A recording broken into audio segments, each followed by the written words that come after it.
allowing myself to do things, know I'm going to fail, do this podcast, even though I don't know if one person's going to watch it or listen to it. I'm just really sick of people telling people to niche when they first start a business. I think it's the stupidest move that you can make. Hello, everyone. Welcome to another episode of the Gym Break Cast, where we like to talk through those visionary and implementer type ideas that come to us while, we're going on our normal gym break. Today, let's kind of talk a little bit more about niching. I kind of want to go a little bit deeper into something that's been on my mind the last couple of days. And I think it's really important to talk about how to successfully transition your brand into a niche, whatever you want to call it, or even if you should do that. I mean, we kind of went through some stuff on our last podcast, but I want to dive a little bit more into the human psyche when it comes to this particular cast and give you a little bit of backstory with me, because I think it will help some of you that may be in a similar boat and or be at a place where you're having a hard time understanding like what to do next in your business. I think it's very easy and common for us business owners, if we don't have other business owners, like-minded business owners that we're talking to, consultants that we work with, or we go to a counselor, that we tend to fall into this trap of what I hear all the time is it's a rich person problem, right? We aren't necessarily homeless. We have a family. We probably have a decent house. Yes, we may be struggling a little bit in the business, but overall, we know how to run a business. We know how to somewhat grow a business. We may not know everything, and we may have a lifestyle business. And if we want to stick there, that's okay. And if you haven't already, go and watch my recent TEDx talk, how branding helps develop you, because I'll leave it down in the comments of this podcast and on the video version of this. But overall, we talk a lot about connection, personal values, and I really want to dive into a very big topic that doesn't really get talked about too much time. We talk a lot about it in business, we talk a lot about it in personal, but we don't really talk about that correlation. And so what do I mean by that? So I don't know how many of you have understood this or have gone through certain business practices and consulting where you have kind of looked at the valley of death. I brought it up a couple of times. The valley of death is this place within your business, in your brand that you start making a whole bunch of money. You may have higher profit margins than normal, but for you to make it to that next stage or that next level of business, there's a lot of things that need to happen. You tend to spend more money. And so from a business,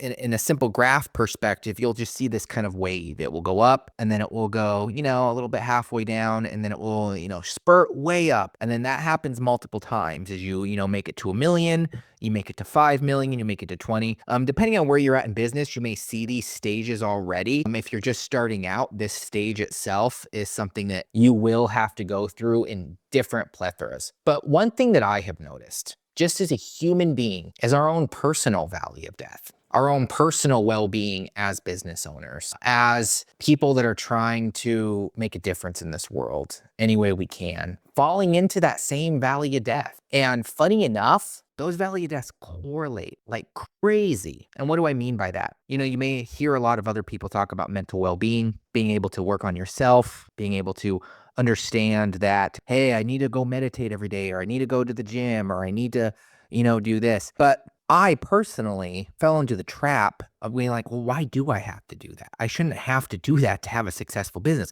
And you don't. You just need to find a way to be balanced with your life and your business. If you're one to come in here and say something along the lines of, well, my business is my life, I'm all about hustle culture. Well, good for you. I'm glad. If you're like Alex Ramosi and your business is your life, good for you. But it isn't for me.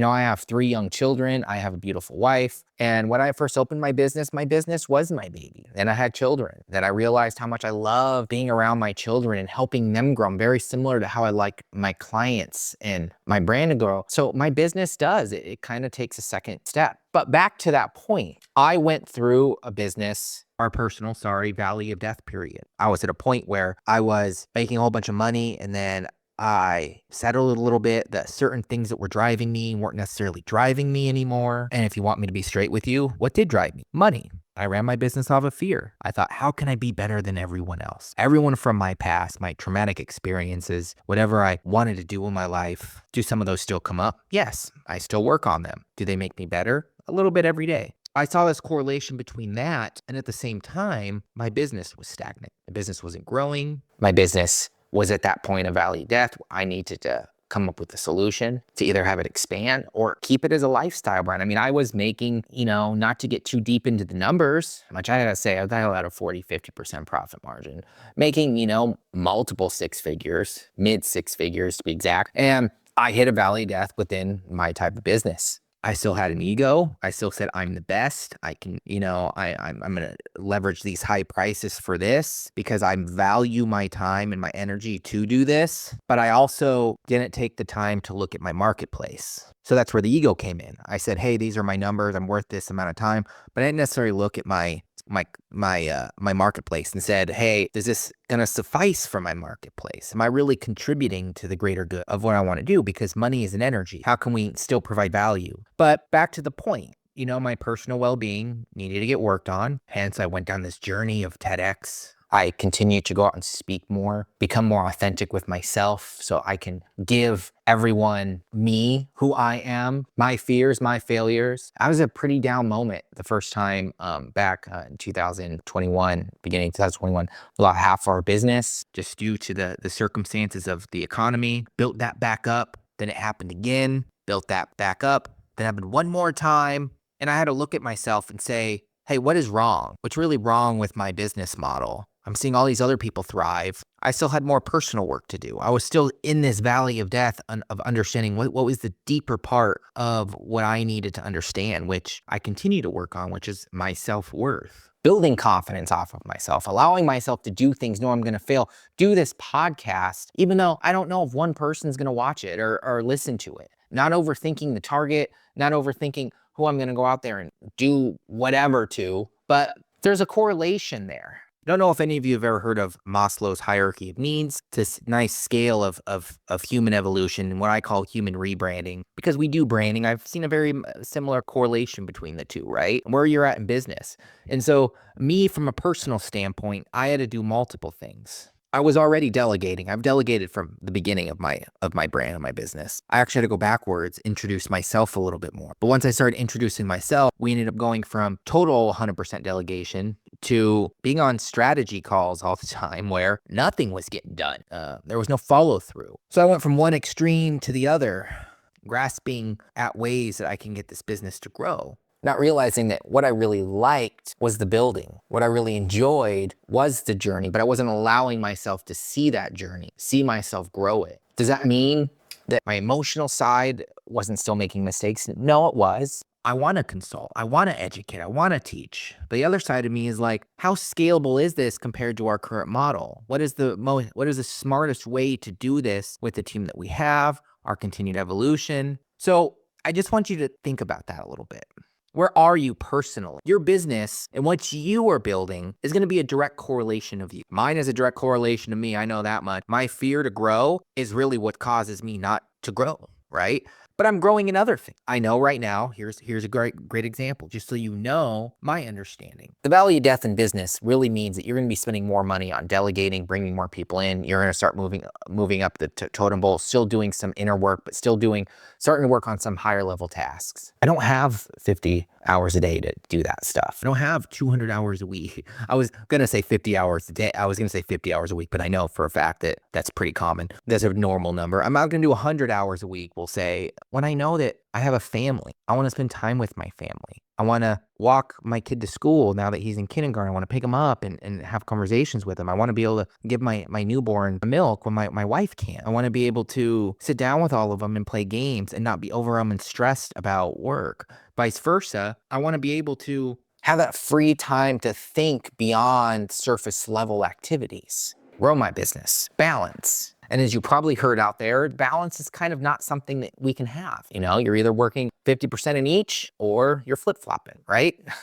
One more than the other. And I know right now it's not because it's my fear to grow. It's because I know for a fact right now is that time to push my business to what it's going to take to push it there is going to take a lot of time, a lot of energy that I don't want to spend on that. I want to spend on my family. So with all of that said, all I want to say here is let's look at that direct correlation back to niching. What is the point of niching? to simplify, build momentum, probably the two biggest ones. So, is it time for you to niche? Maybe not if you're just starting out. I'm just really sick of people telling people to niche when they first start a business. I think it's the stupidest move that you can make unless you've already run one or two businesses. Now, that's different. If you've run one or two businesses and you've seen the market and you're getting in with the business plan where you've gone through the motions and you're basically moving from one to the other, that's different. But if this is your first business or your only business and this is you love what you do, why would you change it? Vice versa, if something's not working, why wouldn't you try to find a way to change it? And when you look at the valley of death period within business and personal life, I think that what happens is people get so caught up in the things that they're doing in the business, it becomes their day-to-day. They're afraid to push forward with different things and learning new things because they're afraid it's going to take away from their personal time. When in reality, that is the stuff that's going to eventually save you more time, give you more time with your family, allow you to lead by example, creating SOPs, for instance, systems and procedures for anyone who doesn't know that, being able to hire people that you don't have to cycle through employees every single freaking week because you're creating compensation plans and you're bringing them in off the values they relate to you.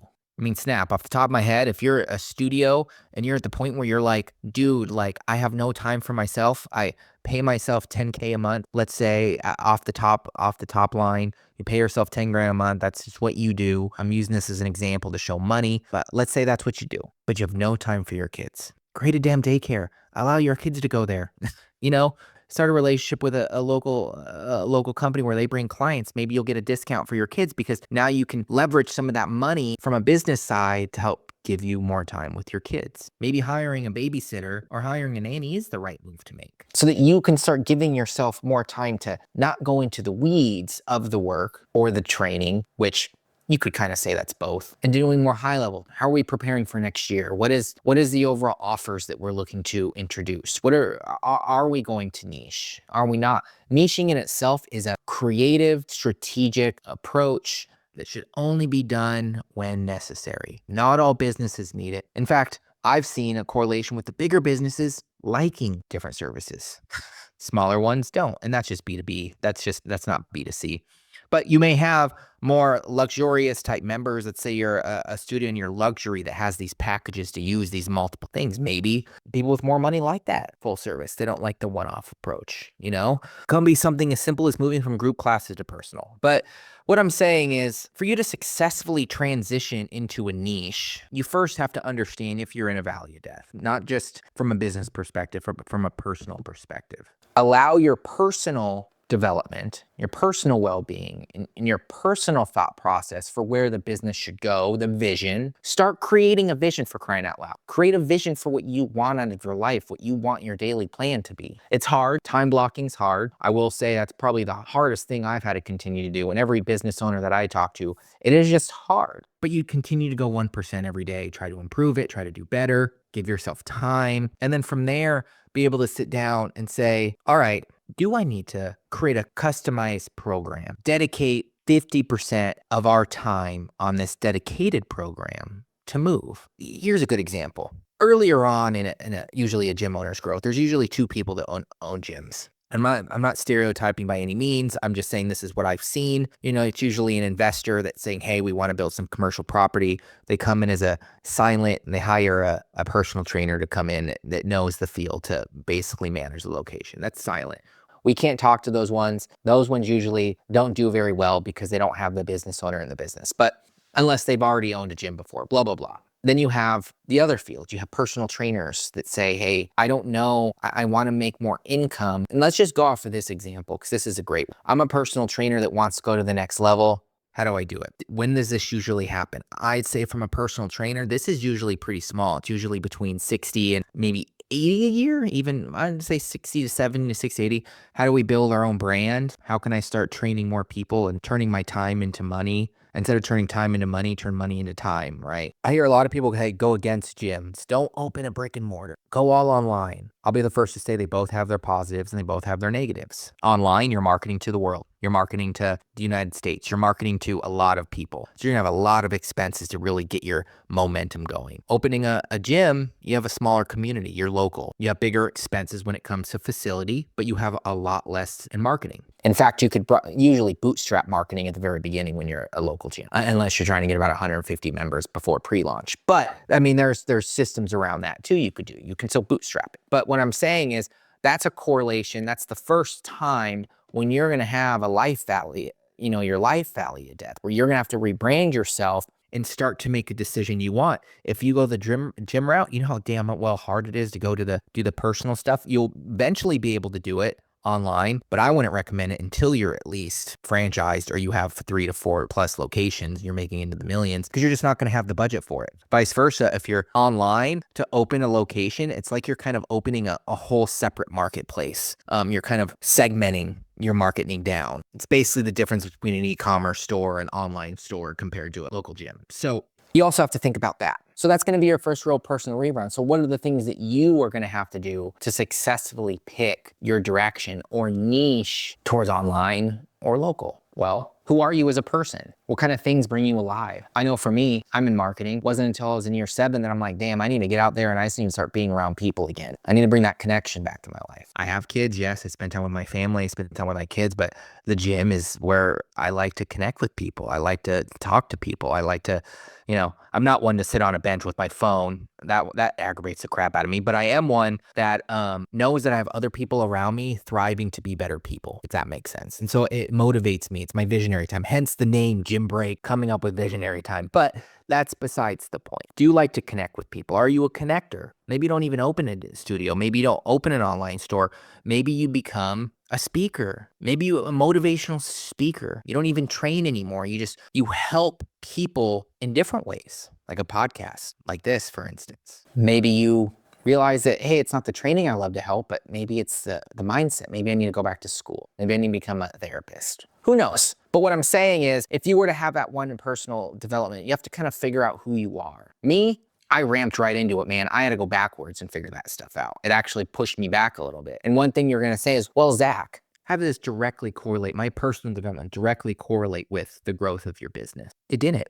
Did I see a drastic 200, 300, 400 growth? Not yet. Is it going to help me persevere to get there? Yes. Did it help me find and get closer to the vision that I'm entailing for my life and how I want to live? Yes. And it's going to continue to do that. And I'm going to continue to work on myself as I continue to do that. I know we talked a little bit about successfully transitioning into a niche. We talked about that a little bit more in detail on the last cast. So go back and watch that one if you want to hear more about just more of the description details. I really wanted this format to be a little bit different. I'm kind of at that point where I'm like, dude, I just want to talk to you. I just want to come out here and I just want to riff on some of the challenges I've seen, because no one talks about the personal well-being of business owners because they're either not a business owner, they don't know how much shit we have to deal with, or 2, people are like, oh, you make money, you should be happy. No, I'll be the first to tell you money does not make you happy. Does it help? Of course it does, but I don't have any debt. I paid off all my debt. That's just my mentality. I don't like debt. So I have a well-being of I'm able to allow myself more time to evolve this, and I'm not stuck in a grind constantly.